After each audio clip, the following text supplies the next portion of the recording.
अस्सलाम वालेकुम। आज हम करेंगे कंसोलिडेशन का जो सबसे आखिरी और लेटेस्ट पेपर है ऑटम 22। ये हमारे पास क्वेश्चन है ऑटम 22 का। इसकी रिक्वायरमेंट है कि हमने बनानी है consolidated statement of financial position 30 जून 2022 पे। इसको वैसे करते हैं जैसे हमने दोनों स्टेप्स मतलब इनकम स्टेटमेंट और बैलेंस शीट में हमने स्टेप बाय स्टेप हर प्रोसीजर को फॉलो किया था, उसी तरीके से इसको करते हैं। Following are the summarise statement of financial position of Heptagon Limited और एलिप्स लिमिटेड। दो कंपनीज हैं मेरे पास, HL और EL। हमने कंसोलिडेशन बनानी होती है और उसमें हमने देखना होता है कि पेरेंट कौन है। HL ने एक्वायर की है 60%, इसका मतलब HL एक्वायर है। हम एक काम करते हैं, हम अपनी बैलेंस शीट बना लेते हैं, फॉर्मेट बना लेते हैं।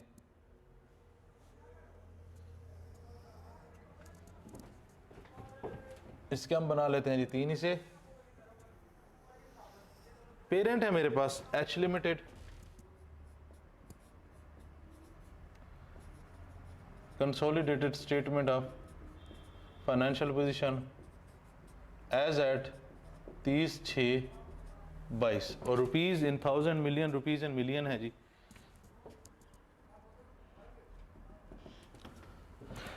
हमारा जो पहला स्टेप है वो हमने बना लेना है फॉर्मेट। जितने हेड्स हमारे पास हैं हम उसको ले जाएंगे।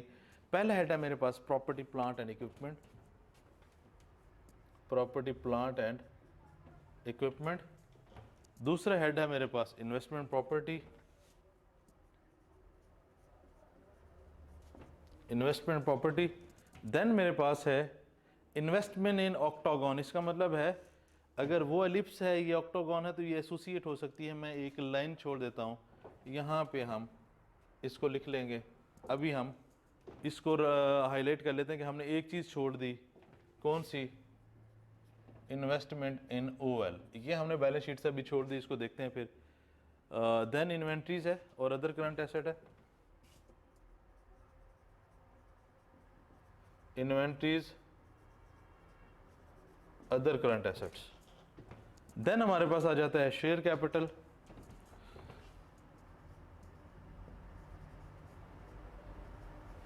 Share premium.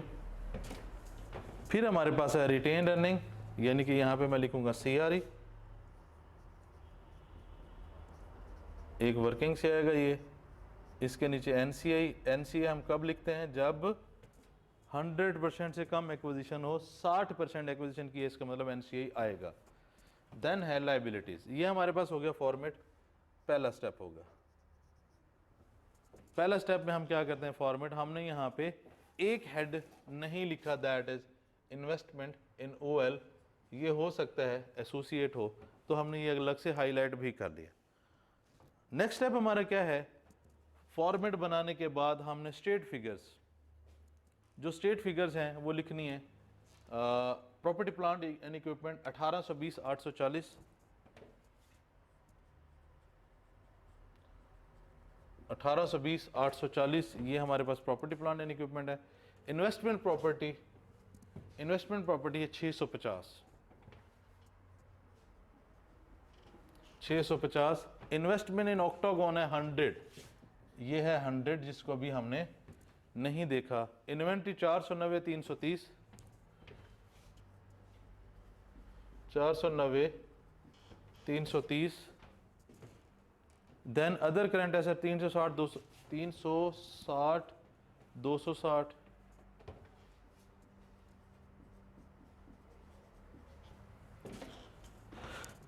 शेयर प्रीमियम और शेयर कैपिटल, ये वाली साइड हम पेरेंट की लिखते हैं। हमारे पास है 1400, 750, 1400, 750। CRE दोनों वर्किंग में जाएंगे। Liabilities 450, 240,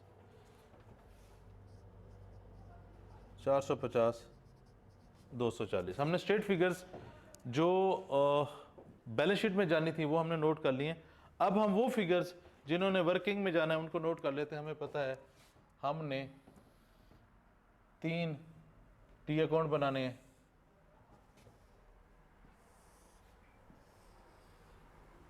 okay,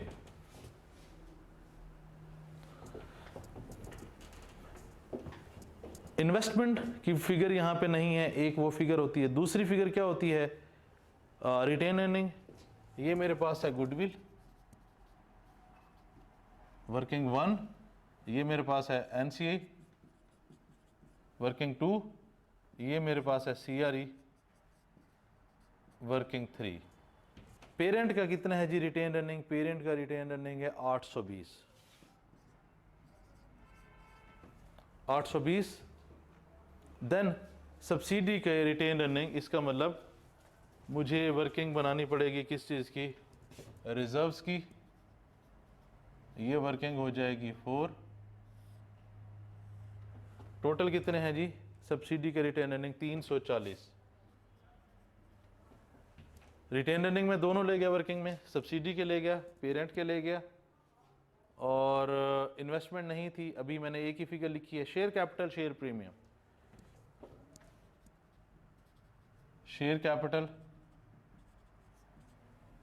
share premium, share premium 60% हमने एक्वायर किया है। शेयर कैपिटल है 650, 650 का 60% आ जाएगा 390, और 40% आ जाएगा 260। शेयर कैपिटल को पकड़ा सब्सिडी का, उसको गुडविल और एनसीए में पुट कर दिया अपनी अपनी परसेंटेज से। देन मैं पकड़ूंगा प्रीमियम 60%, 120, 40% 80। तो रिटेन अर्निंग दोनों की वर्किंग में ले गए, शेयर कैपिटल प्रीमियम वर्किंग में ले गए। 3 चीज़ें हो गई। चौथी चीज़ क्या थी? इन्वेस्टमेंट, जो सब्सिडी में हुए वो अभी हमारे पास नहीं है। यहाँ पे अभी तक एक फिगर है ऊपर बैलेंस शीट में जिसको हमने अकाउंट फॉर नहीं किया। हमने प्रॉपर्टी प्लांट ले गए, इन्वेस्टमेंट प्रॉपर्टी, ये इन्वेस्टमेंट इन ओएल, इन्वेंट्री ले गए, other current asset, share capital share premium दोनों ले गए। 2 share capital share premium working में ले गए, रिटेन अर्निंग सारी ले गए, लाइबिलिटीज भी। एक हेड रह गया है जिसको हमने अकाउंट फॉर नहीं किया, यानी कि उसको कहीं पर भी लेकर नहीं गए। ये हमारा हो गया तीसरा स्टेप। चौथे स्टेप पे हम आते हैं एडजस्टमेंट्स। यहाँ पे एडजस्टमेंट्स की लाइन है, यहाँ से शुरू होता है और यहाँ तक, ये गालिबन कोई 8 एडजस्टमेंट्स हैं। पढ़ना शुरू करते हैं। पहली एडजस्टमेंट, 1 जनवरी 2022 पे HL acquired 60% share holding in EL. HL ने एक्वायर किया ईएल को at the following consideration which has not been recorded. Which has not been recorded, इसका मतलब जो इन्वेस्टमेंट्स उसने की हैं ईएल में उनको रिकॉर्ड नहीं किया गया। ओके, सबसे पहले देखते हैं। वो कहता है जी 1 share in HL was given for every 3 share in EL. हमें ये कैलकुलेशन करनी पड़ेगी।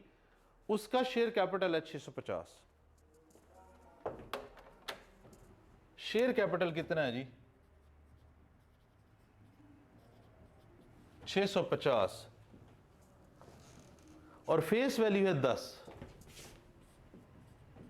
इसका मतलब उसका जो शेयर कैपिटल क्वांटिटी में है सब्सिडी का, दैट इज 65। मेरे पास कितना है इसका?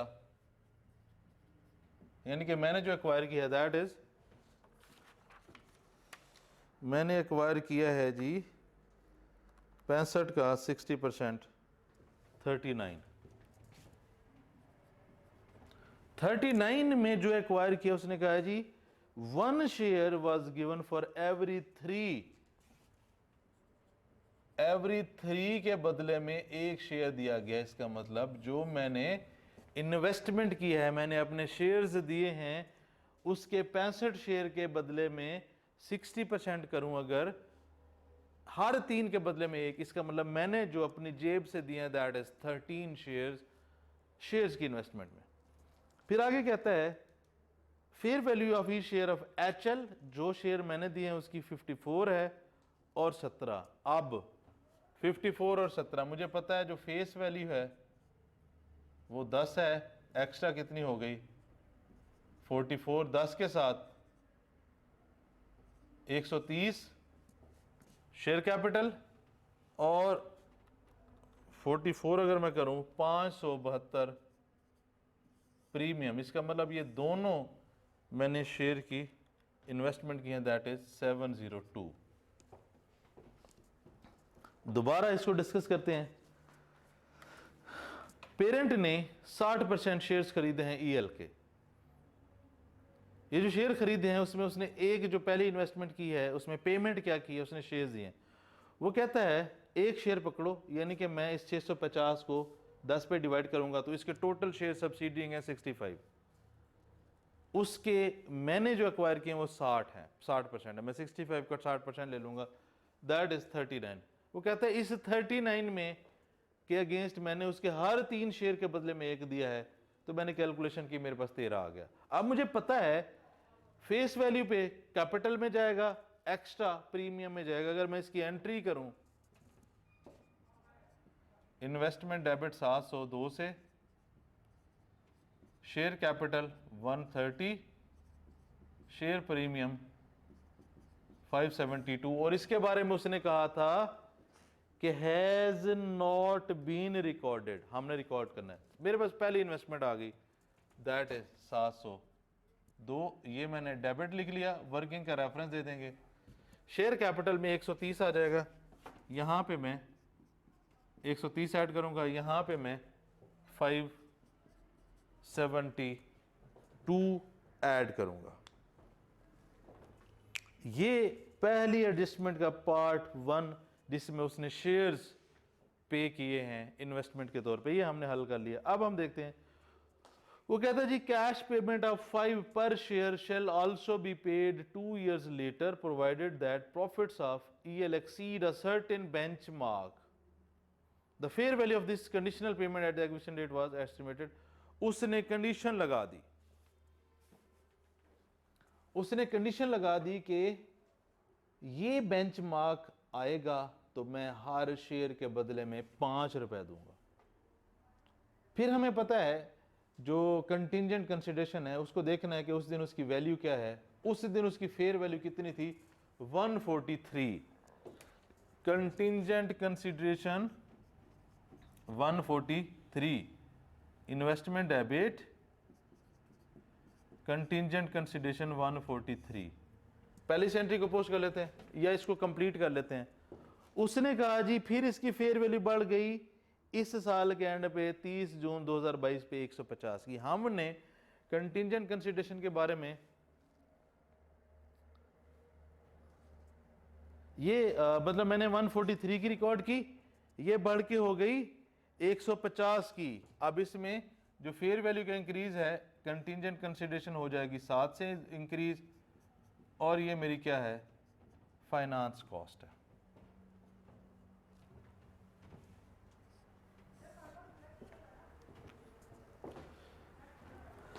कंटिंजेंट कंसिडरेशन में दो चीजें थी कि अगर हम कंटिंजेंट कंसिडरेशन देंगे या वो इक्विटी हो सकता है या वो लाइबिलिटी हो सकता है। इक्विटी अगर होता है तो इसका इंक्रीज डिक्रीज नहीं अकाउंट फॉर करते, लेकिन अगर लाइबिलिटी, पैसे मैंने देने हैं, ये लाइबिलिटी है, इसका इंक्रीज डिक्रीज अकाउंट फॉर करते हैं। आज इसकी फेयर वैल्यू 143 है, इसको हम फेयर वैल्यू पे रिकॉर्ड करते हैं और साल के एंड पे देखते हैं अगर इसका इंक्रीज डिक्रीज हो तो उसकी भी अकाउंटिंग करनी होती है, क्योंकि वो मेरा एक्सपेंस है, लाइबिलिटी बड़ी है, एक्सपेंस डेबिट लाइबिलिटी क्रेडिट, मेरा एक्सपेंस मतलब मैं पेरेंट हूं। अब हमने इन दोनों की डिस्कशन कंप्लीट कर ली। अब इसकी एंट्री करते हैं, इन्वेस्टमेंट डेबिट 143 से कंटिंजेंट कंसिडरेशन वर्किंग, और अब ये कंटिंजेंट कंसिडरेशन है, इसका मैं एक हेड बनाऊंगा नया 143। ये नजर आ रहा है, यहां तक ये आखिरी लाइन, यहां तक आ रहा है नजर, ओके। Contingent consideration 143। अब अगली एंट्री पे आते हैं, फाइनेंस कॉस्ट, मेरा खर्चा है, मैं पेरेंट हूं, finance cost debit contingent consideration credit 7 से मेरी कंटिंजेंट कंसिडरेशन भी बढ़ गई। इसका मतलब मैंने दूसरी जो इन्वेस्टमेंट है उसको भी अकाउंट फॉर कर लिया, तो मेरी पहली एडजस्टमेंट हो जाती है यहां पे कंप्लीट। अब हम चलते हैं सेकंड एडजस्टमेंट पे। At acquisition date EL retain earnings were 300 million. जिस दिन मैंने इसको एक्वायर किया है उस दिन इसकी रिटेन्ड अर्निंग्स हैं 300 इसकी रिटेन्ड अर्निंग्स हैं जी। And carrying value of EL net assets for equal to fair value except land, जो कि 50 पे आ रही है। Land had a fair value and value in use estimated rupees 80 million and 70 million respectively. Group follows cost model for subsequent measurement of all property, plant and equipment. वो कह रहा है कि ग्रुप कॉस्ट मॉडल फॉलो करता है, लेकिन हम जब बात करते हैं कंसोलिडेशन की, हमने अपने हर एसेट को फेयर वैल्यू पे लेकर जाना है, ताकि मैं देख सकूं कि एसेट्स कितने फेयर वैल्यू पे, लायबिलिटीज कितनी है। एसेट माइनस लायबिलिटी करूंगा तो एक आंसर आएगा, मैं बेसिकली उसको एक्वायर करता हूं, मैं उसको एक्वायर करता हूं एसेट माइनस लायबिलिटी को लेकर। ओके, अब उसकी बुक्स में आ रहा है 50 का, इसका मतलब 50 तो रिकॉर्डेड है, लेकिन उसकी वैल्यू बढ़ गई 80 पे, तो ये मेरे पास पहली एडजस्टमेंट हो जाएगी। यहां पे मैं लगा देता हूं लाइन, ये अगली working fair value adjustment, asset हो गया मेरे पास 30 से डेबिट, और प्री उस दिन के रिजर्व बढ़ जाएंगे 30। चूंकि ये लैंड है, लैंड डेप्रिशिएट नहीं होती।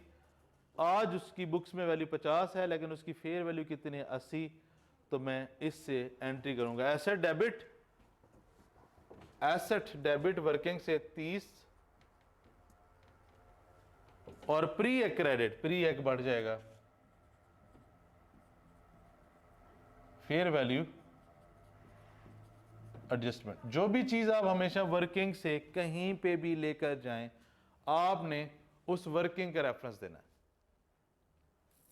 ओके,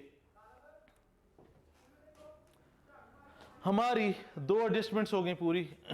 अब हम चलते हैं आगे। 1 जनवरी 2022 पे HL purchased an investment property with useful life of 30 years for 600 million and rented out to EL on same date for 4 million per month till 31 दिसंबर 2022। Okay, property was carried in HL books at fair value 650 million on 30 June. Rent for the month of June was unpaid. HL कौन है? HL parent है। Okay, HL ने एक property खरीदी जो कि investment property है, बिल्कुल ठीक है।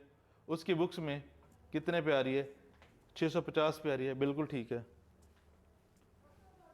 उसने खरीदी थी 600 की, फिर साल के एंड पे कितना हुआ? 50 का गेन हुआ, उसने प्रॉपर्टी डेबिट की, P&L क्रेडिट कर दिया, 650 पे आ गया। ओके, और 1 महीने का जो रेंट है वो अनपेड है। अब ये उसकी बुक्स के लिए तो ठीक है, परफेक्ट ट्रीटमेंट है, ऐसे ही होना चाहिए, IS 40 ऐसे कहता है। यहां पे एक एडिशनल कॉन्सेप्ट, अगर पेरेंट सब्सिडी को रेंट पे वो प्रॉपर्टी दे दे तो ये प्रॉपर्टी कंसोलिडेशन के अंदर I-16 में जाती है, इन्वेस्टमेंट प्रॉपर्टी में नहीं जाती। तो अब हम इसको अटेम्प्ट करना शुरू करते हैं। फेयर वैल्यू आ रही है 650 की, इसकी कॉस्ट थी 650 का गेन P&L में फेंका हुआ था। जब पेरेंट ने एसेट लिया होगा, एंट्री की होगी इन्वेस्टमेंट प्रॉपर्टी 600 से डेबिट, बैंक की क्रेडिट। साल के एंड पे आया, फिर उसने 50 से एसेट किया debit, fair value gain loss credit यानी कि P&L क्रेडिट। और अनपेड रेंट पे दिया हुआ सब्सिडी को, इसकी बुक्स में 4 का रिसीवेबल आ रहा है, उसकी बुक्स में 4 का पेबल आ रहा है। तो इसमें बहुत सारे एंगल्स हैं जिसको देखना पड़ेगा, जिसको समझना पड़ेगा। ये उसने बड़ी अच्छी एडजस्टमेंट इस अटेम्प्ट में पूछी। सबसे पहले तो हमें ये क्लियर करना चाहिए कि अगर पेरेंट एक प्रॉपर्टी जो कि इन्वेस्टमेंट प्रॉपर्टी उठा के सब्सिडी को रेंट पे दे दे तो ये इन्वेस्टमेंट प्रॉपर्टी नहीं होगी। कंसोलिडेशन की दुनिया में ये I-16 में चली जाएगी। जैसे मैंने पहले भी बताया कि जब हम कंसोलिडेशन की बात करते हैं, इसके रूल्स का बाकी अदर स्टैंडर्ड के रूल्स के साथ कोई ताल्लुक नहीं। ओके, इन्वेस्टमेंट प्रॉपर्टी के बारे में ये मैंने बता दिया कि अगर वो प्रॉपर्टी उठा के सब्सिडी को रेंट पे दे देता है तो इसका हमने क्या ट्रीटमेंट करना है। अब मेरे पास फिगर्स हैं 650, कॉस्ट है 650 है P&L। इसका मतलब अब मैं अगर इसको कंसोलिडेशन में निकालता हूं, मुझे इन्वेस्टमेंट प्रॉपर्टी से 650 माइनस करने पड़ेंगे वर्किंग, और मुझे प्रॉपर्टी प्लांट एंड इक्विपमेंट में ऐड करने पड़ेंगे वर्किंग। पहली एंट्री मैं करूंगा इन्वेस्टमेंट प्रॉपर्टी 650 से क्रेडिट और पीपी 650 से डेबिट। फिर उसने जब रिकॉर्डिंग की थी उसने एंट्री की थी एसेट डेबिट। उसने क्या किया था, एसेट डेबिट 600 से, बैंक क्रेडिट 600 से, फिर 50 का गेन आया था एसेट डेबिट और P&L क्रेडिट। मैंने इन दोनों को रिवर्स करना है। 650 का उसने एसेट बनाया हुआ है, वो मैंने निकाल दिया। जो 50 का गेन बनाया हुआ है, मैं 50 का गेन भी निकाल दूंगा। मैं एंट्री करूंगा P&L 50 से डेबिट, एसेट 50 से क्रेडिट। P&L मैंने एक्सपेंस इनकम बनाई हुई थी, तो मैं अपना जो इन्वेस्टमेंट प्रॉपर्टी का प्रॉफिट एंड लॉस का इम्पैक्ट था वो डेबिट कर दूंगा और एसेट कर दूंगा क्रेडिट।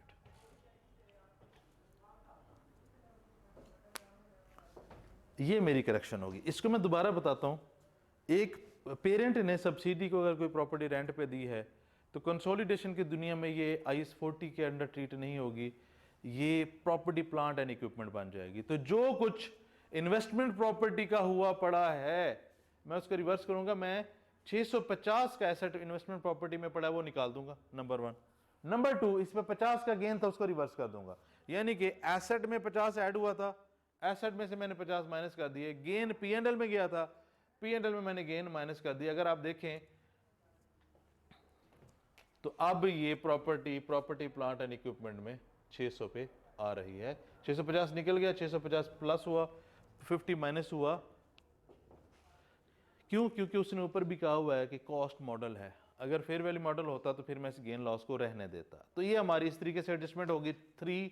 अब हम चलते हैं 4 पे। Impairment test carried out at 30 June indicated that goodwill of EL has been impaired by 15 million. चलें जी, उसने गुडविल की डायरेक्ट फिगर दे दी है। मैं वर्किंग नेक्स्ट करता हूं। Impairment debit, goodwill credit. अभी मुझे पता नहीं है कि गुडविल कैलकुलेट करने का मेथड क्या है। अगर तो पेरेंट का होगा तो सिर्फ CRE को डेबिट कर दूंगा, अगर फेयर वैल्यू होगा तो मैं दोनों को डेबिट कर दूंगा, यानी कि पोस्ट टैक्स को डेबिट कर दूंगा। ओके, ये मैंने एंट्री लिख ली। इसको मैं सर्कल कर लेता हूं। मैंने इसको अभी पोस्ट नहीं किया। 2 चीजें सर्कल्ड हैं, एक ये है, एक ये है जिसको मैंने पोस्ट नहीं किया। बाकी मैं हर चीज की वर्किंग करता जा रहा हूं, उसने जहां जहां पे जाना उसको पोस्ट करता जा रहा हूं। अब हम चलते हैं अगली एडजस्टमेंट के ऊपर। On 1 July HL acquired 6 million share representing 30% share holding in OL। तो मेरे पास जो एसोसिएट है, इतना नजर आ जाएगा, जो मेरे पास एसोसिएट है उस पे मैंने 30% शेयर होल्डिंग खरीद ली है। On that date fair value of each share was 16। Okay, investment and associate आ गया जी।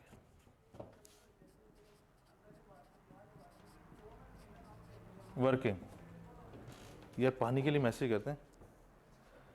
जरा 1 मिनट पॉज कर ले, मैं जरा 1 मिनट की ब्रेक ले लूं। चलो जी, वापस आते हैं। हमने ये पढ़ा हुआ है इन्वेस्टमेंट एंड एसोसिएट में कि जब भी वो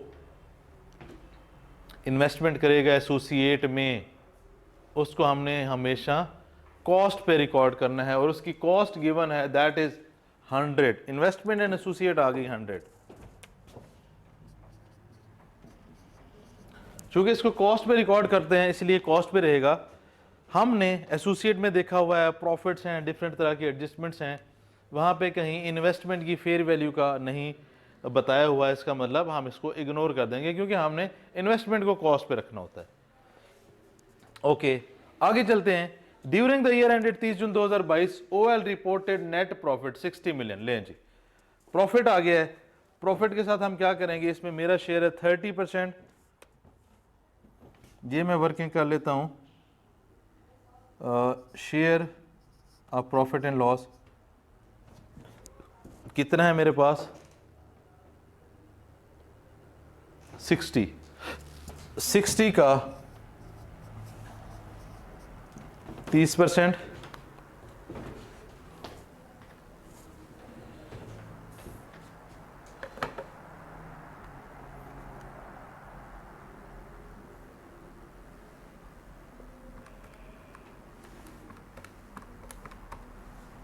सिक्सटी का 30% आ गया 18। एंट्री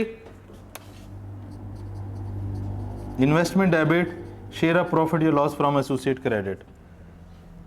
मैं ये 18 ले आऊँगा यहाँ पे, शेयर ऑफ P&L, और CRE में 18 चला जाएगा शेयर ऑफ प्रॉफिट, यानी कि इनकम आ जाएगी यहाँ पे और इन्वेस्टमेंट 18 से हो जाएगा डेबिट।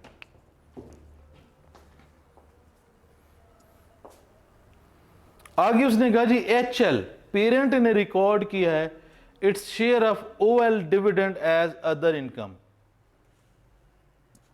डिविडेंड कितना है? 20 का डिविडेंड इसने रिकॉर्ड किया है। नहीं, एसोसिएट ने टोटल डिविडेंड दी है 20 का। ये वर्किंग नेक्स्ट करेंगे, डिविडेंड की टोटल दिया 20 का, इसका मतलब पेरेंट ने कितना लिया होगा? That is 6। मैं शेयर डेबिट करूंगा और इन्वेस्टमेंट क्रेडिट करूंगा। शेयर हो जाएगा 6 से डेबिट और इन्वेस्टमेंट हो जाएगा 6 से क्रेडिट। जो भी चीज हमने वर्किंग में लिखनी है उसको जहां पे भी पुट करना है वहां पे वर्किंग का रेफरेंस देना है। ये हम इस तरीके से कर आगे पहुंच गए हैं छठी एडजस्टमेंट पे। 7th पढ़ना शुरू करते हैं। During the year OL made sales of rupees 50 million to HL as at 20% above cost। 20% cost से ऊपर पे इसने दिया है। ओके, आगे देखते हैं। सेल्स हैं 50 मिलियन की, ठीक है, 20% अबव कॉस्ट है, 60% बिक गई हैं। इसका मतलब हमने URP कैलकुलेट करना होता है अनसोल्ड के ऊपर। 50 की सेल्स थी, 60% बिक गई तो बाकी बचा 40%। 20 की जो सेल्स थी वो बच गई हैं, वो अनसोल्ड हैं और इसको अबव कॉस्ट 20% अबव कॉस्ट पे इसका प्रॉफिट है। ये हमने देखना है कि कितना बनता है। During the year at 30 June 2020 OL has receivable with 25 million. Okay, पहले हम URP को डिस्कस करते हैं।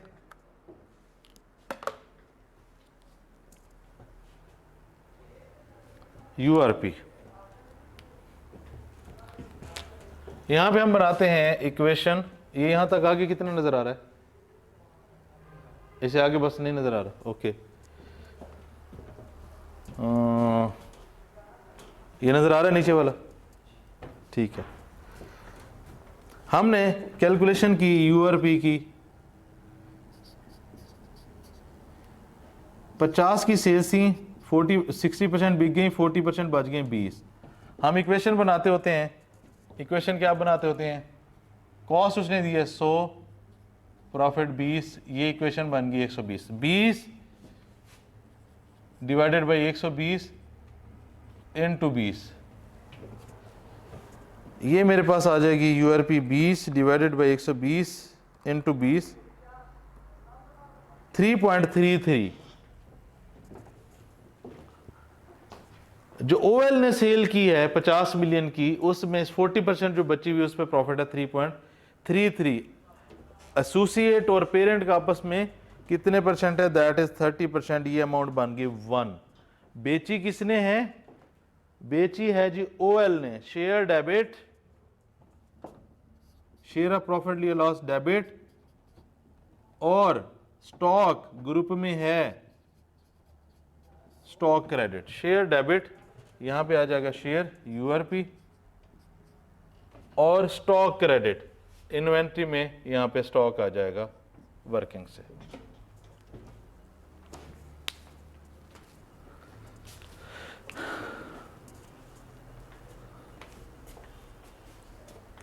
As at 30 June 2022 OL has receivable with HL 25 million का, एसोसिएट का रिसीवेबल है पेरेंट के साथ 25 मिलियन का। भाई हम एसोसिएट और पेरेंट की बैलेंस शीट को मर्ज ही नहीं करते, तो ये उसने कंफ्यूज करने के लिए दिया है। तो अगर हम मर्ज नहीं करते तो हम इसको इंट्रा कंपनी नहीं समझेंगे। इंट्रा कंपनी सिर्फ पेरेंट और सब्सिडी का होता है। तो यहाँ तक ये हमने एडजस्टमेंट पढ़ ली। अब हम अगली एडजस्टमेंट पे चलते हैं।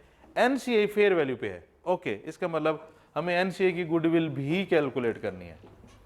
एक आखिरी चीज जो हो जाएगी, अभी तक हमने जो पोस्ट नहीं किया दैट इज इंपेयरमेंट, बल्कि ये हो गया ना, ये टिक हो गया। इन्वेस्टमेंट इन एसोसिएट का टी अकाउंट मैंने कहाँ बनाया, यहाँ पे, ये मैं 100 लिया है, वो हो गया, ये रह गया। अब हम बनाने लगे हैं अगली वर्किंग, एनसीए की गुडविल फेयर वैल्यू पूछने का। अब थोड़ा सा वापस जाना पड़ेगा। 60% शेयर्स लिए थे पेरेंट ने, इसका मतलब बाकी बचे 40%। ये वाली वर्किंग,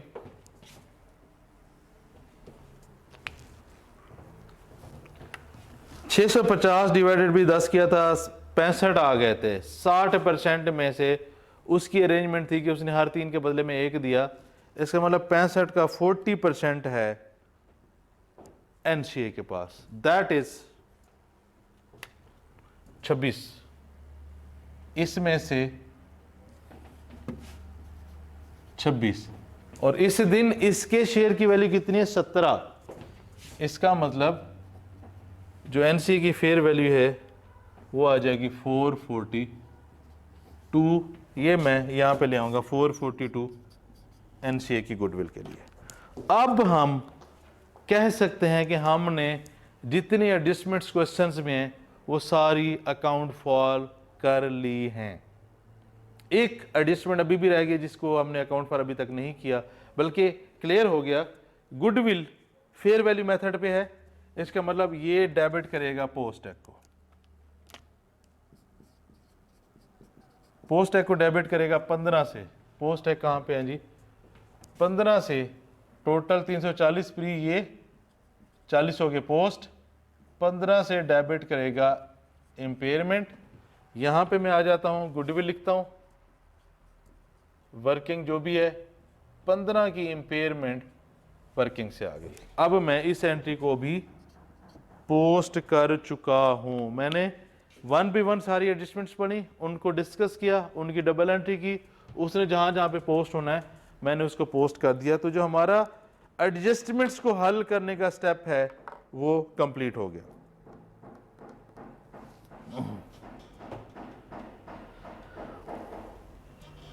इस ये ज़रा उसके कहें बस 10-15 मिनट और क्लास हो रही है कोई इस वक्त, और क्लास हो रही है इसके अलावा कोई? हाँ, उनको कहें पे ज़रा ख्याल करें।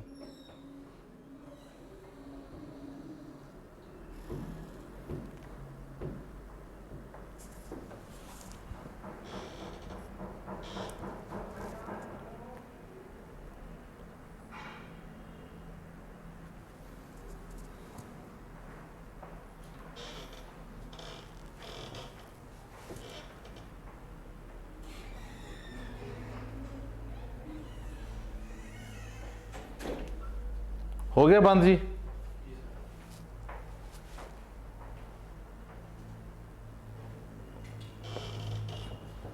ओके जी, हम वर्किंग क्लोज करना शुरू करते हैं।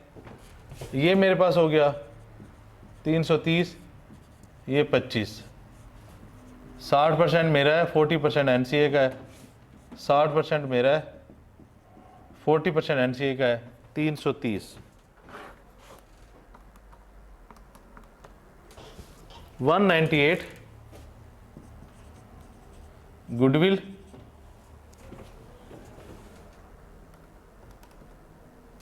132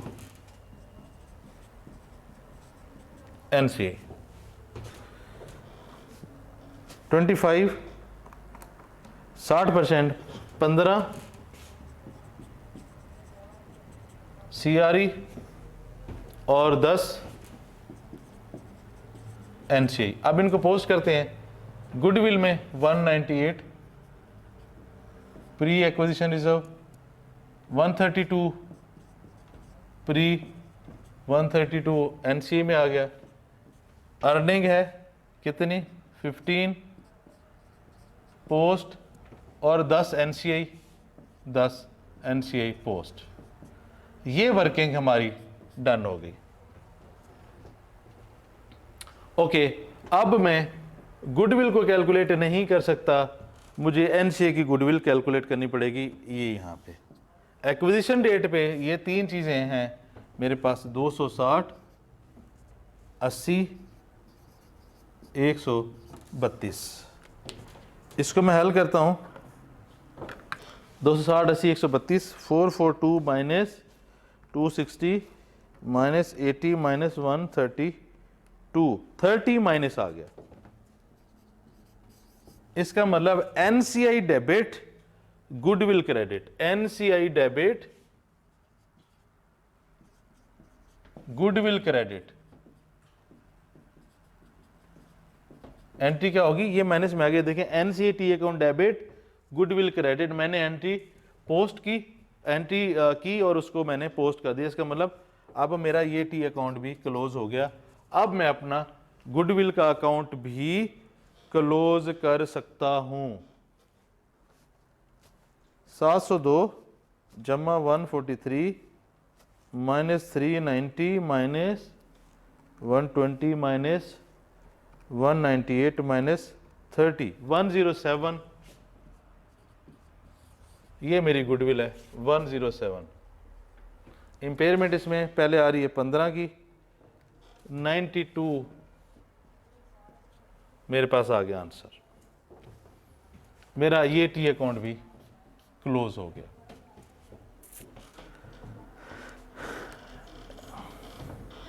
अब एनसीए को देखते हैं। 260 जमा 80 जमा 132 जमा 10 माइनस 30, 452। 452 मेरे पास आ गया एनसीए में। ये टी अकाउंट भी मेरा डन हो गया। सीआरई 820 जमा 18 जमा 15 माइनस 7 माइनस 50 माइनस 6 माइनस 1, 789। ये मुझे आंसर थोड़ा सा लग रहा है कि यहाँ पे हमने कुछ मिस किया है। 750 61, ये यहाँ पे इन्वेस्टमेंट प्रॉपर्टी थी अलग बुक्स में, ठीक है। मैंने इसको 650 पे रखा हुआ था, मैंने 650 एलिमिनेट किए, जो फेयर वैल्यू गेन लॉस था वो रिवर्स कर दिया। अब ये प्रॉपर्टी बन गई थी 600 पे आ गई थी और ये 16 की बन गई थी। तो 30 साल 30 इयर्स हमें इसको डेप्रिशिएट भी करना चाहिए था। डेप्रिसिएशन अगर मैं 600 को 30 पे डिवाइड करता हूं, 20 1 जनवरी 22 से 30 जून तक 6 महीने, 2 से करूंगा, ये बन जाएगा 10 से डेप्रिसिएशन और एसेट, डेप्रिसिएशन डेबिट यानी कि सीआरई डेबिट 10 से और एसेट क्रेडिट 10 से। अब मैं इसको करता हूं क्लोज। 820 जमा 18 जमा 15 minus 7 minus 50 minus 6 minus 1 minus 10, 779। इसका बैलेंसिंग फिगर है 779, CRE 779। ये टी अकाउंट भी क्लोज हो गया। इन्वेस्टमेंट एंड एसोसिएट को देख लेते हैं। 100 plus 18 minus 6, 112। Investment and associate working 112। तो जितनी चीजें हैं मेरे पास वर्किंग में, जितने टी अकाउंट्स हैं, मैंने पहले रिजर्व को क्लोज किया। रिजर्व को क्लोज करने के बाद इसके जितने बैलेंसेस थे गुडविल में, एनसीए में, सीआरई में, ये पुट कर दिए। देन मैंने गुडविल से पहले एनसीए को, गुडविल को क्लोज किया, इसकी एंट्री की, गुडविल और एनसीए में ले गया। देन मैंने गुडविल को क्लोज किया, एनसीए को क्लोज किया, सीआरई, इन्वेस्टमेंट एंड एसोसिएट और सब के जो क्लोजिंग बैलेंस हैं वो उठा के मैंने बैलेंस शीट में पुट कर दी। इसका मतलब अब मैं बैलेंस शीट को क्लोज कर सकता हूं। मेरे पास है प्रॉपर्टी प्लांट एंड इक्विपमेंट है 1820 जमा 840 जमा 30 जमा 650 -50 -10 3280 इसका आंसर है। ये मेरे पास नील हो गया। इन्वेंट्री 490 जमा 330 -1 819, ये मेरे पास आ गया 819। अदर करंट एसेट्स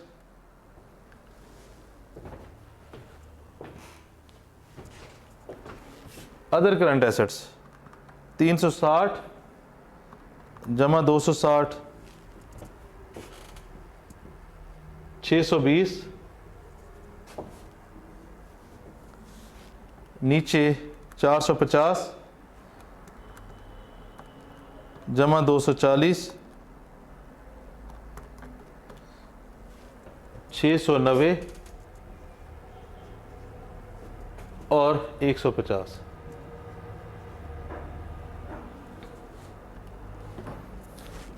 दोनों साइड्स को टोटल करते हैं 1400, नहीं ऊपर से आते हैं 3280 जमा 92 जमा 112 जमा 819 जमा 620,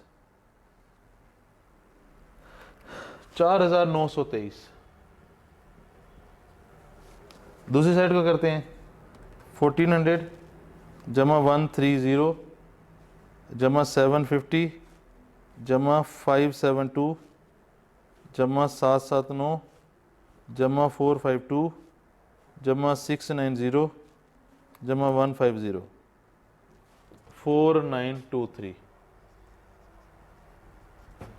यहाँ पे 4 पे 4 की एक चीज़ थी वो देख लेते हैं। Rent for the month of June was unpaid, receivable payable 4 की हमने ये वाली इसकी एंट्री नहीं की, नोट कर लिया था। पेबल डेबिट होगा 4 से, पेबल डेबिट होगा 4 से, रिसीवेबल क्रेडिट होगा 4 से, तो ये 616 बन जाएगा, ये हो जाएगा 19, ये 4 माइनस होगा तो 684 बन जाएगा और ये बन जाएगा 4919। 4 माइनस हुआ ना 86 और ऊपर कितना था 360 जमा 260 -4 616। तो जैसे जो हमने चीज़ यहाँ पे लिखी थी इसकी एंट्री करना भूल गए थे, वो हमने एंट्री पुट कर दी। तो ये हमारे पास सवाल है। बैलेंस शीट हमारी टैली हो गई है। हमने क्या किया, पहला स्टेप फॉर्मेट बनाया। जो हेड्स यहाँ पे हैं वो लिख दिए एक्सेप्ट 4 चीज़ों के, investment in subsidiary, share capital of subsidy, retain earning of subsidy, retain earning of parent, ये 4 चीज़ों के अलावा हमने सारा वहाँ पे लिख दिया। दूसरे स्टेप में हमने क्या किया, फॉर्मेट में हमने कंपनी का नाम लिखा जो कि पेरेंट है, कंसोलिडेटेड और डेट लिख दिया। फिर जो इन 4 के अलावा सारी फिगर्स थी वो स्ट्रेट अवे हम ले गए। अब उसके अगले स्टेप पे वो जो 4 फिगर्स थी उसको हम 3 टी अकाउंट और रिजर्व की वर्किंग में ले आए। फिर हमने एक एक एडजस्टमेंट पढ़ी, उसको डिस्कस किया, उसको हल किया, उसकी डबल एंट्री की। वो या तो गुडविल, एनसी, सीआरई, रिजर्व में या बैलेंस शीट में, इन 5 जगहों पे वो पोस्ट होती है। मैं जैसे फेयर वैल्यू एडजस्टमेंट है, इम्पेयरमेंट है, शेयर ऑफ प्रॉफिट लॉस है, फेयर वैल्यू एडजस्टमेंट्स हैं हमारे पास, डिविडेंड है, यूआरपी है, ये सारी चीज़ें हम करते गए, उसकी एंट्री करते गए और जहाँ जहाँ पे उसने पुट होना है वो हम वहाँ पे पुट करते गए। जब हम ये सारी एडजस्टमेंट्स कर चुके फिर हमने रिजर्व सबसे पहले क्लोज करना है, क्योंकि इसका इम्पैक्ट एनसीए की गुडविल में भी जाएगा, उस गुडविल में भी जाएगा। तो हमने एनसीए की, उसके बाद गुडविल कैलकुलेट की, क्लोज की, उसकी एंट्री की, गुडविल और एनसीए में उसकी एंट्री पोस्ट कर दी। देन हमने ये गुडविल क्लोज किया, एनसीए क्लोज किया, सीआरई क्लोज किया, इन्वेस्टमेंट एंड एसोसिएट क्लोज किया। फिर इन सब के रिजल्ट्स बैलेंस शीट में लेकर आए, बैलेंस शीट के सारे हेड्स क्लोज किए और इनका टोटल किया, तो हमारा ये क्वेश्चन हो गया टैली। तो इसके साथ हमारा जो लेटेस्ट तरीन क्वेश्चन ऑटम 22 का वो कंप्लीट हो जाता है। यहाँ पे जो उसने चीज़ें अच्छी टेस्ट की, कंटिंजेंट कंसिडरेशन लाइबिलिटी बना के टेस्ट की, ताकि पता हो कि लाइबिलिटी हो तो उसका fair value increase decrease account for करना होता है, एक चीज़। दूसरी चीज़, इन्वेस्टमेंट प्रॉपर्टी का बड़ा खूबसूरत सा उसने कॉन्सेप्ट टेस्ट किया कि आप लोगों को पता होना चाहिए कि ये क्या चीज़ है, इसको रिवर्स कैसे करेंगे, इसकी करेक्शन कैसे करेंगे। फिर इसके अंदर एसोसिएट भी है, उसको भी आपने देखना है। तो इस तरीके से ये हमारा जो सवाल है ओवरऑल ऑटम 22 का 18 मार्क्स का सवाल है। अगर आप ऐसे स्टेप बाय स्टेप चलते हैं तो आराम से आप उन चीज़ों को कर सकते हैं। अगर हम पूरे सवाल में देखें तो हमने जब इसको 16 बना दिया तो हमें डेप्रिशिएट भी करना चाहिए था, वो हमारा मिस हुआ था। एक चीज़ जो हमारी मिस हुई थी, ये हमारा मिस नहीं हुआ था, ये हमने लिखा था, एंट्री कर लेनी चाहिए थी, ये हमारा मिस हुआ था, लेकिन इसको हमने फिर आइडेंटिफाई करके पोस्ट कर दिया। तो इस तरीके से हमारा ऑटम 22 का सवाल कंसोलिडेशन का balance sheet with associate complete हो जाता है। अस्सलामु अलैकुम सल्लल्लाहु अलैहि मोहम्मद।